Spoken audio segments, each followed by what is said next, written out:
বন্ধুরা, আজ আমি চলে এসেছি বারবিকিউ নেশন মায়ের সাথে, বন্ধুদের সাথে। আসতে পেয়ে গেলাম ওয়েলকাম ড্রিঙ্ক, খুব মজা শেখাচ্ছি। তারপর তুললাম অনেকগুলো ক্যান্ডিড পিকচার্স মায়ের সাথে, যেমন বললো পোজ দিয়ে দিই।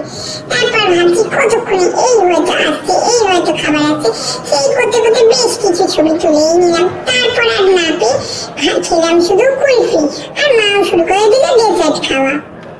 কুলফিটা ছিল মাস্ট, বেশ তেলে পুটেই খেতে শুরু করলাম। আমি নিয়েছিলাম কেসা পিস্তা কুলফি, আর আমার মা শুরু করলে পেট ভর্তি ডেজার্ট নিয়ে। তারপর একটু একে অপরকে চকলেট খাওয়ালাম, একটুখানি রোজি কোজি কোজি কোজি ভাবে।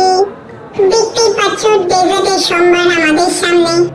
খেতে খেতে চেটে পুটে আমার লেগে গেল মুখে আবার কুলফি। এবার আমার মাকে দেখো কেমন পিস্তা কুলফি প্লেটটা দেখাচ্ছে। যাই হোক, খাবার যখন এসছে সব ছেলেপুলে খেয়ে নিয়েছি, আর পারিনি তার ছবি করতে।